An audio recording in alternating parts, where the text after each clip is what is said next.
दिया, ये जीवन है उसका।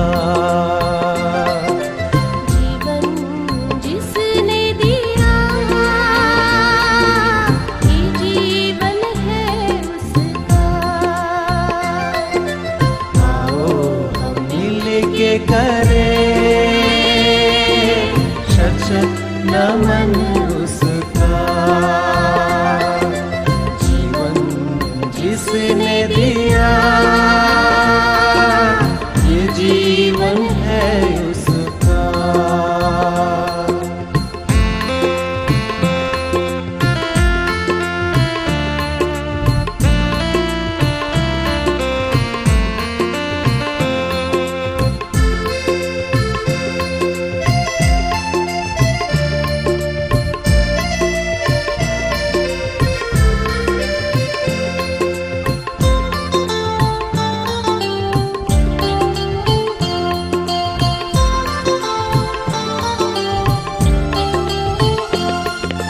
प्रभु हमारा है जीवन आधार, उसकी कृपा है अनंत अपार।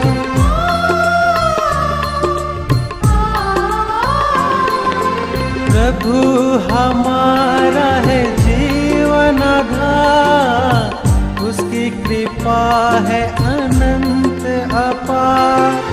वो जीवन देता है सबको, उसकी करे हम जय जयकार। जीवन जिसने दिया, ये जीवन है उसका। जीवन जिसने दिया,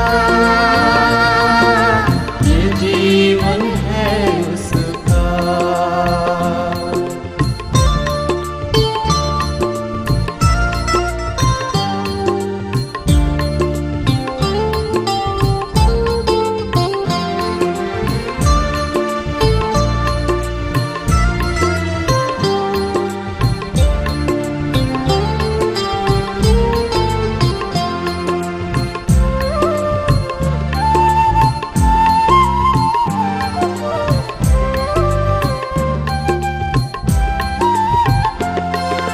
जीवन की रोटी है वो, अमृत का झरना है वो। हे मनुष्य, क्या आप जानते हैं कि कलयुग में भगवान कल्कि जी ने लोगों को टीच करने से क्यों मना कर दिया? उन्होंने क्यों कह दिया कि मैं देवदत्त नामक घोड़े पर सवार होकर तलवार से कली दुष्ट अधर्मियों का नाश कर पृथ्वी पर धर्म की स्थापना करूंगा। उन्होंने लोगों को टीच करने से क्यों मुंह मोड़ लिया?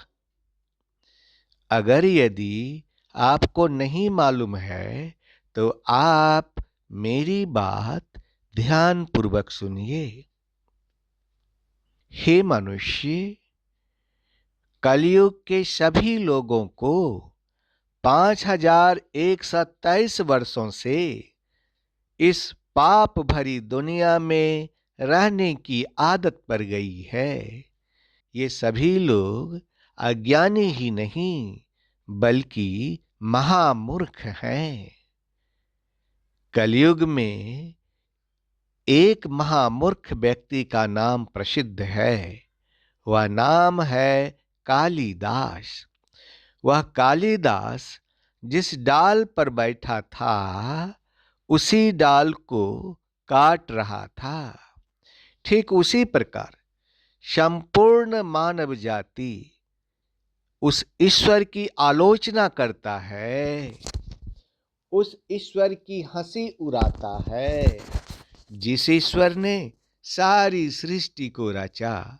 संपूर्ण मानव जाति को ही नहीं बल्कि संपूर्ण जीव, चाहे वह जिस योनि में हो, उसको रचा, जिसने सबको जीवन दिया, जिसने सबको रहने के लिए पृथ्वी दिया, जिसने सबको सांस लेने के लिए हवा दिया, जिसने पीने के लिए जल दिया, वह ईश्वर उसके बदले में किसी भी जीव से कोई रुपया नहीं मांगा और हर हमेशा वह ईश्वर लोगों पर दया करने के लिए तैयार रहता है, लोगों पर अनुग्रह करने के लिए तैयार रहता है, लोगों को सहायता करने के लिए तैयार रहता है तथा लोगों की रक्षा करने के लिए तैयार रहता है।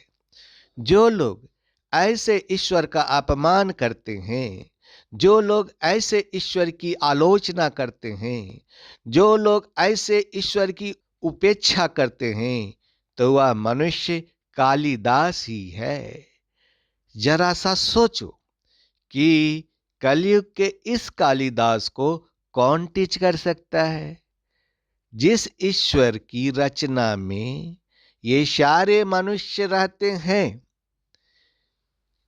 जिस ईश्वर ने मनुष्य को जीने के लिए हर तरह के चीजों का, सुख भोगों का तथा जीवनदायिनी हवा का प्रबंध किया, उसी ईश्वर की आलोचना करते हैं। तो बताओ, मैं तो समझता हूं कि ऐसा व्यक्ति कालिदास से भी महामूर्ख है। ऐसे लोगों को भला कौन टीच करेगा? तब ईश्वर ने कहा कि ज्ञान न रहने के कारण मर गई मेरी प्रजा। धर्मशास्त्र होशे अध्याय 4 के श्लोक 6 में ईश्वर ने कर दी इस बात की घोषणा कि मेरे ज्ञान के न होने से मेरी प्रजा नाश हो गई। इस अधूरे काम को पूरा करने के लिए विश्व रूप का 3 अंश मनुष्य का शरीर रचकर धरती पर आया, जिसका नाम है 23वां महाअवतार, जिसको कहते हैं ईश्वर पुत्र आदि श्री अरुण। कलयुग में उद्धार पाने के लिए क्या करें? कलयुग में उद्धार पाने के लिए गणेश जी की पूजा करें या मूर्ति पूजा करें या श्री हरि का नाम जप करें या ब्रह्म ज्ञान को प्राप्त करें। आखिर क्या करें इस कलयुग में उद्धार पाने के लिए? हे मनुष्य, कलयुग में उद्धार पाने के लिए क्या करें? ईसाई धर्म, इस्लाम धर्म, सिख धर्म में तो केवल एक ही ईश्वर की पूजा करने के लिए कहा जाता है, किंतु हिंदू धर्म में 33 करोड़ देवी देवता हैं। इसके अलावा लोग पेड़ की पूजा करते हैं, जैसे तुलसी का पेड़, केला का पेड़, पीपल का पेड़ इत्यादि इत्यादि। हिंदू धर्म में देवी देवता को मूर्ति के समानता में बदलकर पूजा करते हैं। यहाँ तक कि लोग पत्थर की भी पूजा करते हैं। हिंदू धर्म में लोग अग्र पूजा श्री गणेश की करते हैं। हिंदू धर्म में तो उद्धार प्राप्ति का मार्ग ढूंढना बड़ा ही जटिल समस्या है। द्वापर में अग्र पूजा के मतभेद पर तो लड़ाई छिड़ गई थी। जब लोगों ने अग्र पूजा के लिए श्री कृष्ण जी का चुनाव किया था, तो इस बात पर शिशुपाल ने भगवान श्री कृष्ण को 100 गालियां दी। जब उसने एक गाली और दिया, तब भगवान श्री कृष्ण ने सुदर्शन चक्र से उसका सिर काट डाला। तो यह कैसे निर्णय लिया जाए कि अग्र पूजा किसकी होनी चाहिए। तो चलते हैं इसकी जानकारी प्राप्त करने के लिए। हे मनुष्य, सबका जड़ तो अज्ञान है। अज्ञान सब दुखों का, सब झगड़े का कारण है। वेद कहता है कि एकम सत्य विप्रा बहुधा वदन्ति। ईश्वर केवल एक हैं, लोग उन्हें अनेक नामों से पुकारते हैं। जैसे ईश्वर, अल्लाह, ईशु, नारायण, यहोवा इत्यादि इत्यादि। जैसे एक व्यक्ति का नाम है पाठक, उसको घर में कोई मिंकू कहता है, कोई रिंकू कहता है, कोई टिंकू कहता है, कोई चिंकू कहता है। ठीक उसी प्रकार ईश्वर एक हैं, उनको कोई अल्लाह कहता है, कोई ईशु कहता है, कोई राम कहता है, कोई यहोवा कहता है, कोई नारायण कहता है, कोई श्री कृष्ण कहता है। हे मनुष्य, त्रेता युग में भगवान श्री हरि विष्णु का अवतार हुआ, जो 12 कला के अवतार थे, जिनका नाम था रामचंद्र। उन्होंने हनुमान जी को बुलाकर कहा कि तुम पृथ्वी पर अंत समय तक रहना। क्यों? क्योंकि कलयुग में हमारे भक्तों को तुम्हारी सहायता की जरूरत पड़ेगी।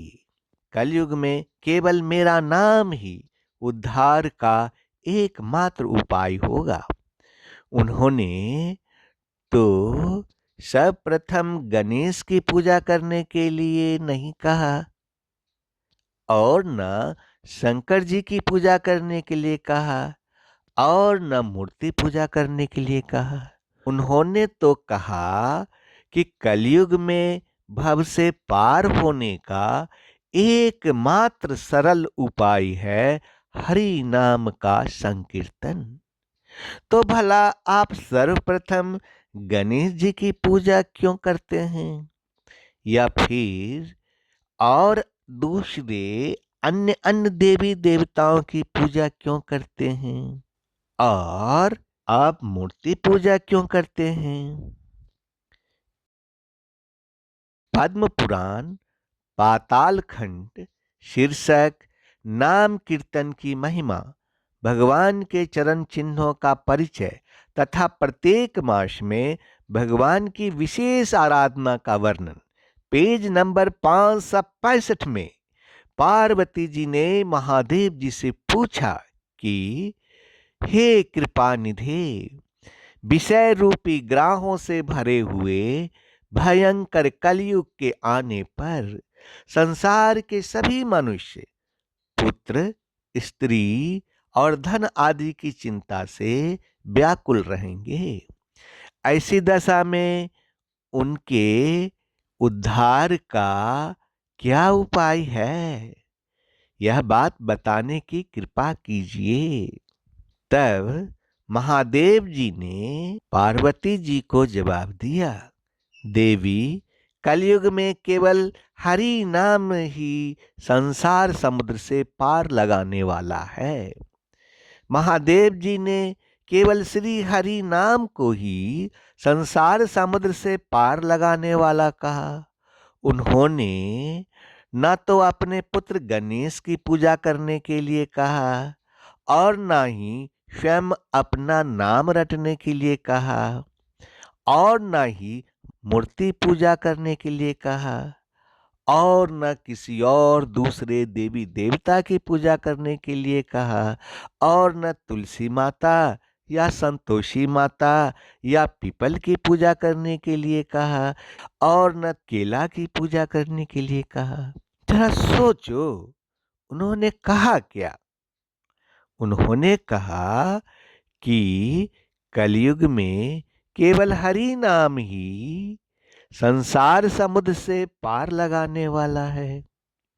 तो फिर उनके विरुद्ध आप कहाँ जा रहे हैं? श्रीमद् भागवतम महापुराण स्कंद 12 अध्याय 3 का श्लोक 52 में महर्षि वेद व्यास जी ने कर दिया घोषणा कि सतयुग में भगवान का ध्यान करने से, त्रेता में बड़े बड़े यज्ञों के द्वारा उनकी आराधना करने से और द्वापर में विधि पूर्वक उनकी पूजा सेवा से जो फल मिलता है वह है कलयुग में केवल भगवान नाम का कीर्तन करने से ही प्राप्त हो जाता है। तेरा दर्शन होगा। न तो गणेश जी की पूजा करने की घोषणा की, न शंकर जी की पूजा करने की घोषणा की, न तुलसी माता की पूजा करने की घोषणा की, न पीपल का पेड़ की पूजा करने की घोषणा की, न केला के पेड़ की पूजा करने की घोषणा की और न मूर्ति पूजा करने की घोषणा की। उन्होंने तो कलयुग में केवल भगवान नाम का संकीर्तन करने की घोषणा की। द्वापर युग में तो भगवान श्री हरि जब कृष्ण नाम से धरती पर आए, जिनको 16 कला का अवतार कहा गया और लोग उन्हें संपूर्ण अवतार भी कह दिया, उन्होंने 5127 वर्ष पहले इस बात की घोषणा कर दी कि कलयुग में मैं फिर आऊंगा, परंतु कब? उन्होंने इस बात की भी घोषणा करते हुए गीता अध्याय 4 के श्लोक 7 में कहा कि जब जब धर्म की हानि और अधर्म की वृद्धि होगी, तब तब ही मैं अपने रूप को रचूंगा और साकार रूप से लोगों के सम्मुख प्रकट होऊंगा। उन्होंने न तो गणेश की पूजा करने के लिए कहा, न तो शंकर जी की पूजा करने के लिए कहा, न तो तुलसी माता की पूजा करने के लिए कहा, न तो पीपल की पूजा करने के लिए कहा, न तो केला के पेड़ की पूजा करने के लिए कहा और न ही मूर्ति की पूजा करने के लिए कहा। उन्होंने तो गीता अध्याय 7 के श्लोक 23 में यह घोषणा कर दी कि जो सकाम भक्त दूसरे देवताओं को पूजते हैं उनका पूजन अविधि पूर्वक है। अब जरा आप ठंडे दिमाग से सोचिए कि जब पूजा ही विधि पूर्वक नहीं है तो उस पूजा का फल क्या मिलेगा? अच्छा मिलेगा या बुरा मिलेगा? हे मनुष्य, अब आप मेरी बात ध्यान से सुनो। सतयुग में मूर्ति पूजा नहीं होती थी। श्रीमद् देवी भागवत स्कंद 6 अध्याय 10 से 13 पेज नंबर 414 में यह घोषणा कर दी कि सतयुग में ब्राह्मण वेद के पूर्ण विद्वान थे। सतयुग में लोग निरंतर भगवती जगदम्बा की आराधना करते थे, गायत्री के ध्यान, प्राणायाम, माया बीज अर्थात ओम का जप किया करते थे। त्रेता युग में लोग मूर्ति पूजा करने लगे। उस समय जब धर्म का एक अंश नष्ट हो गया और धर्म केवल 3 अंश ही बच गया।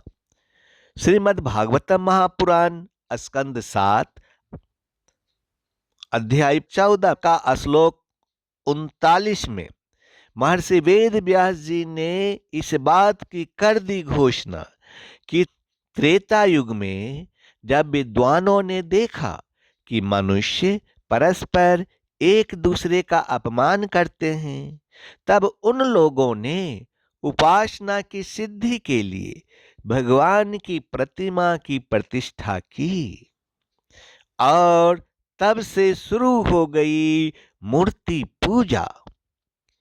द्वापर युग में तो मूर्ति पूजा बड़ा ही जोर तोर से होने लगा।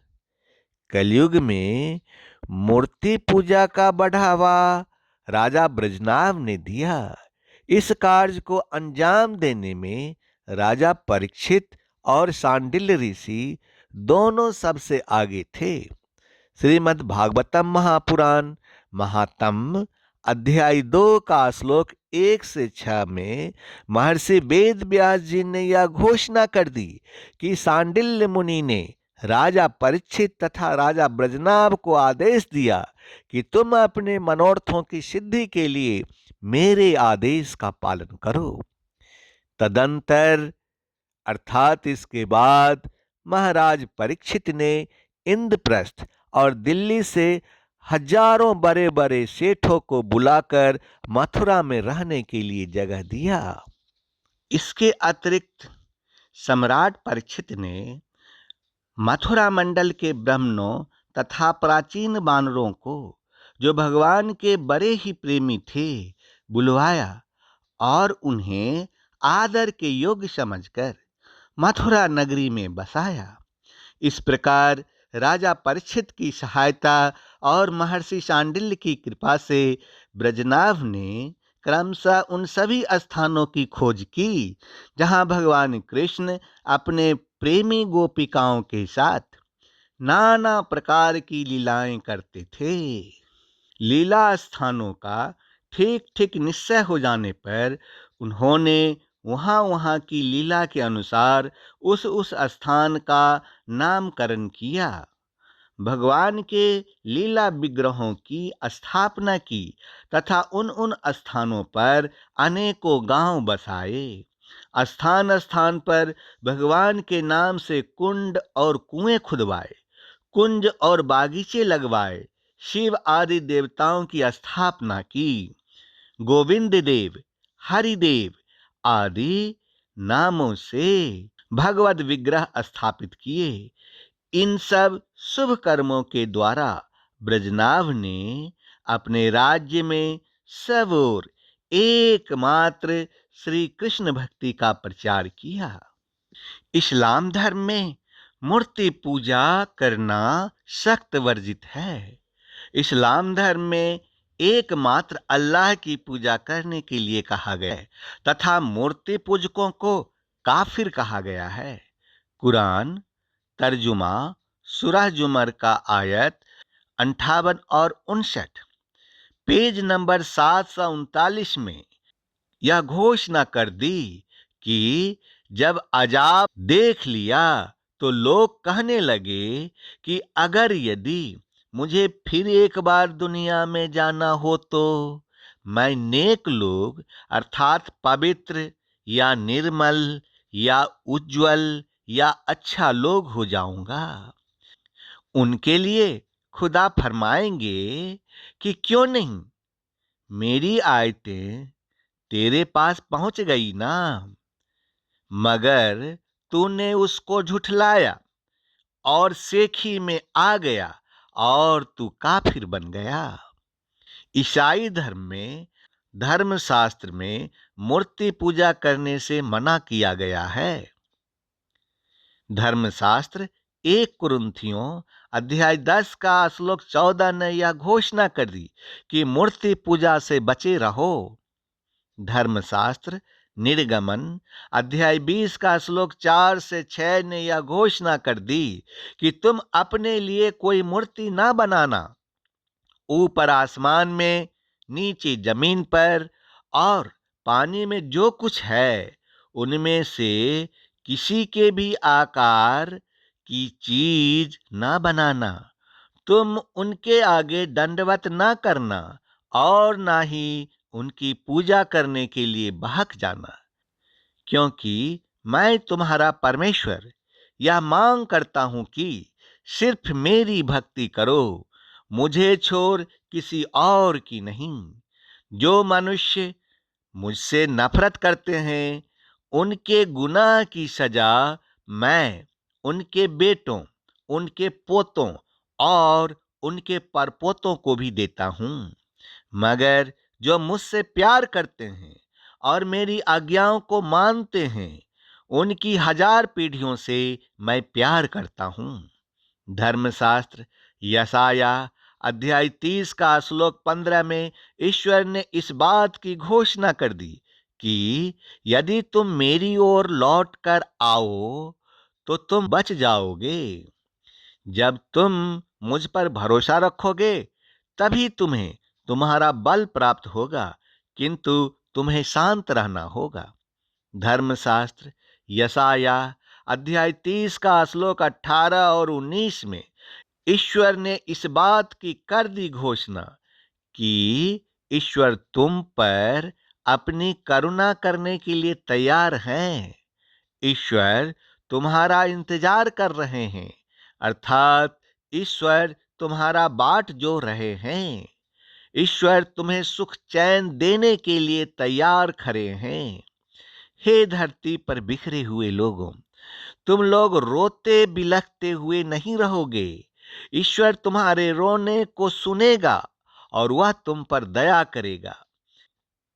हे धरती पर बिखरे हुए लोगों, तुम लोग रोते बिलखते हुए नहीं रहोगे। ईश्वर तुम्हारे रोने की आवाज को सुनेंगे और वह तुम पर दया करेंगे।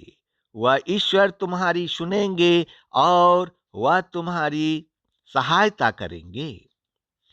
गुरु ग्रंथ साहिब शब्द 435 ने मूर्ति पूजा छोड़ने की कर दी घोषणा, और उन्होंने यह घोषणा कर दी कि जो लोग पत्थर की मूर्तियों को ही परमात्मा मानकर उनकी सेवा में तल्लीन रहते हैं, उनकी सेवा विफल रहेगी।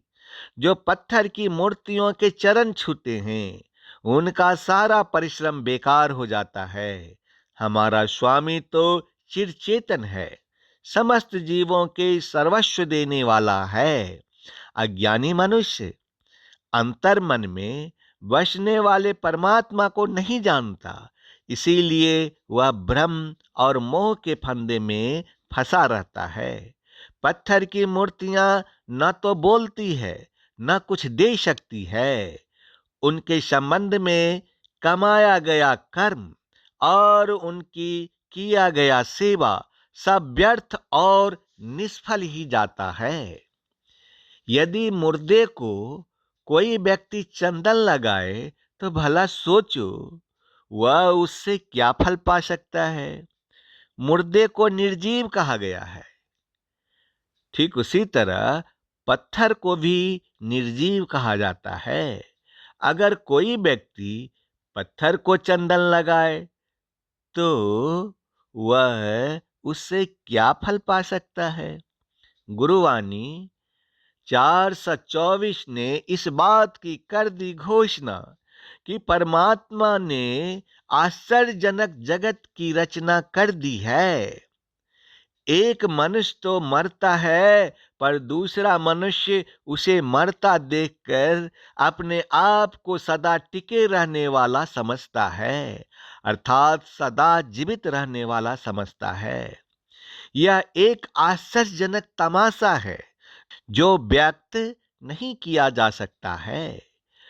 मनुष्य कामना, क्रोध और मोह के वशीभूत होता है तथा परमात्मा के अस्तित्व को भुलाए रखता है। यह शरीर सदा रहने वाला नहीं है, लेकिन मनुष्य इसको सत्य स्वरूप समझता है।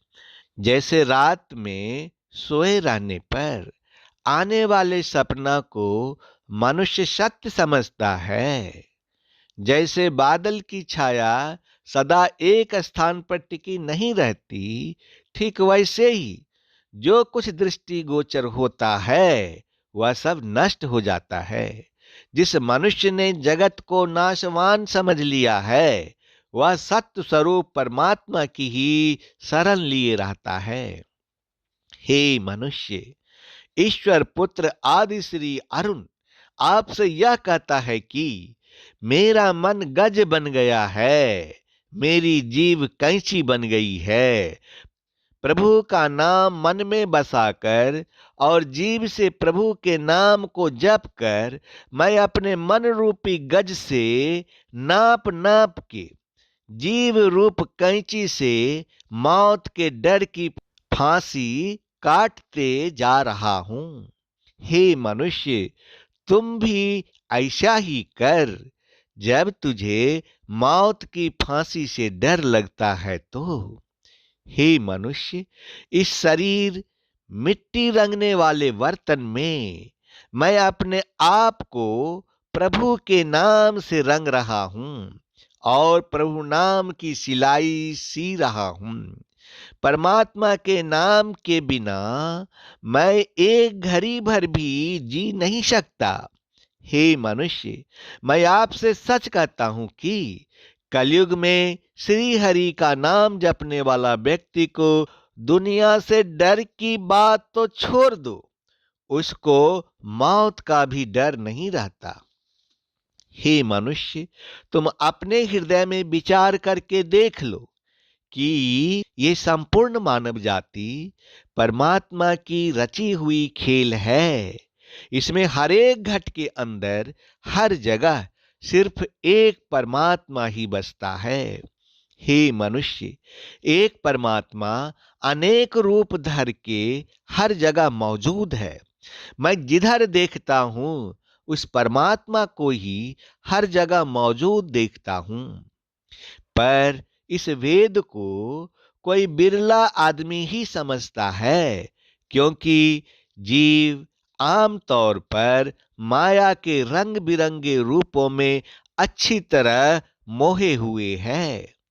गुरु ग्रंथ साहिब दुख भंजनी 363 ने कर दी इस बात की घोषणा कि जिस मनुष्य ने सारे भ्रम त्याग कर पर ब्रह्म परमेश्वर का भजन किया है तो वह पर ब्रह्म परमेश्वर फल देने में कभी आनाकानी नहीं किया है।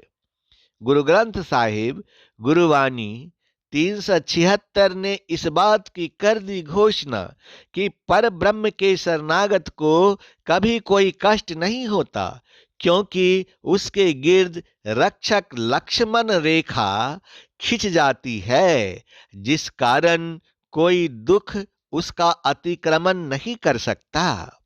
गुरु ग्रंथ साहिब गुरुवाणी 364 ने कर दी इस बात की घोषणा कि जो मनुष्य अगम्य पर ब्रह्म परमेश्वर के गुणों का विचार करता रहता है, गुरु की संगति में रहकर उसका संसार समुद्र से उद्धार हो जाता है। गुरु ग्रंथ साहिब गुरुवाणी 368 ने कर दी इस बात की घोषणा कि परमात्मा स्वयं सब जगह व्याप्त है, वह आदि पुरुष है और उसका महान प्रताप है। पर ब्रह्म परमात्मा स्वयं जीव का रक्षक होता है। मनुष्य चाहे जहां भी हो, वह परमात्मा उसका साथ देता है। श्रीमद्भागवतम महापुराण स्कंद 6 अध्याय 9 का श्लोक 22 में महर्षि वेद व्यास जी ने कर दी घोषणा कि जो ऐसे परमात्मा को छोड़कर किसी दूसरे का शरण लेता है वह मूर्ख है, मूर्ख। वह व्यक्ति मानो कुत्ते की पूंछ पकड़कर समुद्र पार करना चाहता है। श्रीमद्भागवतम महापुराण स्कंद 3 अध्याय 29 का श्लोक 22 में महर्षि वेद व्यास जी ने कर दी घोषणा कि जो व्यक्ति ऐसे श्री हरि की उपेक्षा करके केवल प्रतिमा अर्थात केवल मूर्ति को पूजा करने में ही लगा रहता है, वह तो मानो भस्म में ही हवन करता है। श्रीमद्भागवतम महापुराण स्कंद 11 अध्याय 11 का श्लोक 18 में महर्षि वेद व्यास जी ने कर दी घोषणा कि जो पुरुष वेदों का पारगामी विद्वान है परंतु पर ब्रह्म के ज्ञान से शून्य है, तो उसके परिश्रम का कोई फल नहीं मिलता है, अर्थात उसके द्वारा किया गया सारा परिश्रम बेकार जाता है। वह तो वैसा ही है जैसे बिना दूध की गाय का पालने वाला व्यक्ति, अर्थात ऐसा व्यक्ति दूध नहीं देने वाला गाय को पालता है। इसका सार यह है कि जिस व्यक्ति के पास ब्रह्म ज्ञान नहीं है उसका सारा ज्ञान यूजलेस है, सारा ज्ञान बेकार है।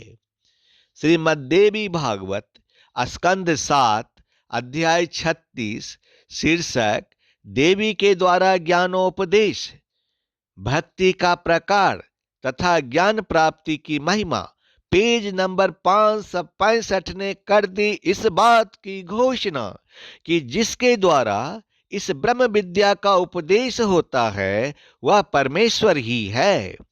गुरु ग्रंथ साहिब ने इस बात की कर दी घोषणा कि ब्रह्म ज्ञानी कभी नष्ट नहीं होते।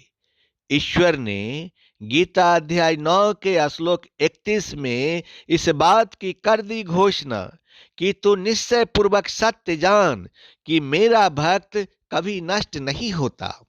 वेदांत दर्शन अध्याय 3 पाद 3 सूत्र 47 ने इस बात की कर दी घोषणा कि केवल एकमात्र ब्रह्म विद्या ही मुक्ति प्राप्ति का एकमात्र साधन है।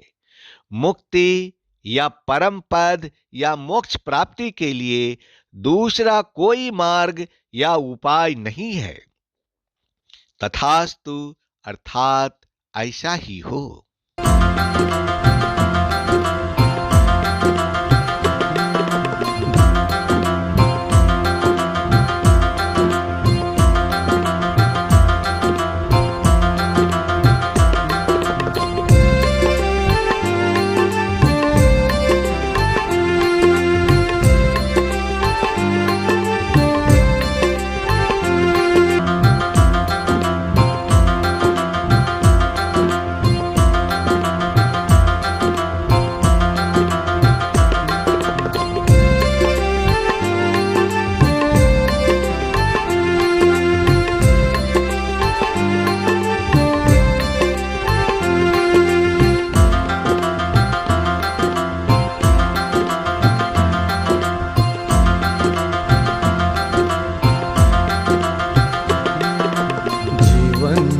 जिसने दिया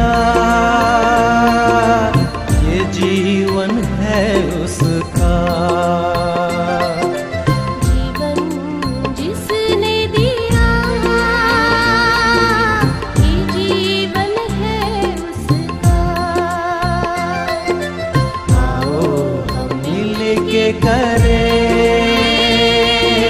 शत शत नमन उसका।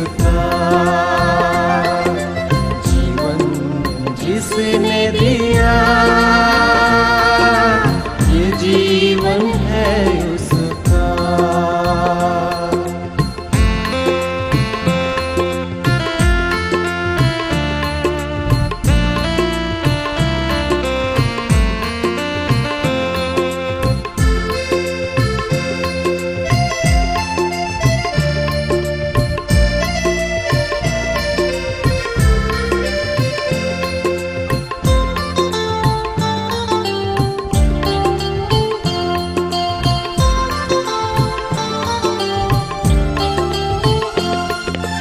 प्रभु हमारा है जीवन आधार, उसकी कृपा है अनंत अपार।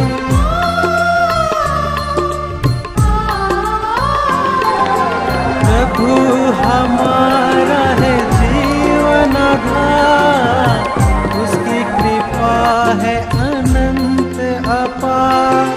वो जीवन देता सबको, उसकी करे हम जय जयकार। जीवन जिसने दिया